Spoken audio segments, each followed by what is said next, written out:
जी नमस्कार।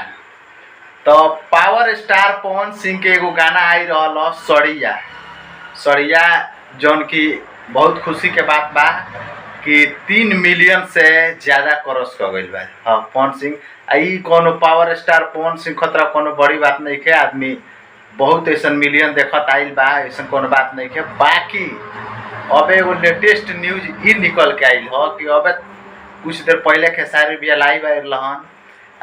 उनको एगो गाना बा जौना के लाइव जन इवेंट शो बा उहो लखनऊ में होखे वाला बा।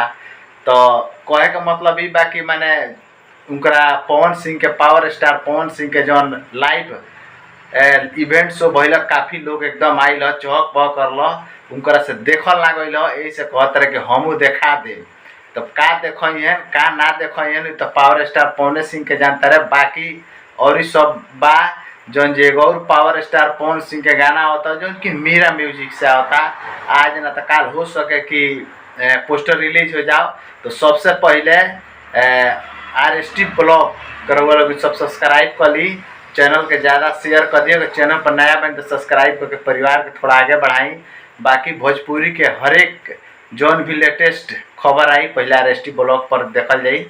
तो पावर स्टार पवन सिंह के गाना सवेरे या शाम तक ले RST ब्लॉग पर सबसे पहले देखावल जाई जौन के पोस्टर कुछ रिलीज होखे वाला बा। बाकी फर्स्ट में वीडियो रउआ लोग देखबे कैली हाँ कि किया कितना धुआंधार इवेंट शो भइल। एक से एक छोट कलाकार जौन में इवेंट शो में शामिल भइल बड़े जौन पूरा सामान भइल। बाकी कुछ लोगों के हजम नहीं के भइल ओकर बात अलग बात बा।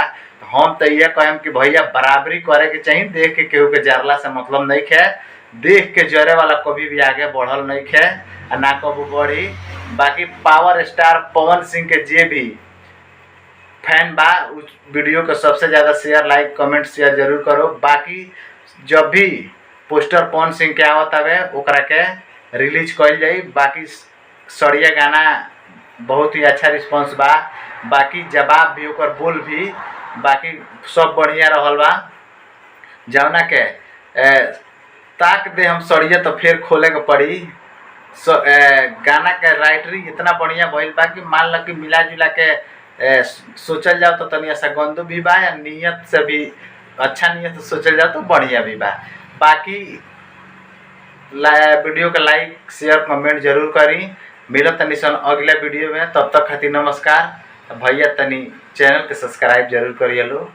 एकरा खातिर जय हिंद जय भारत।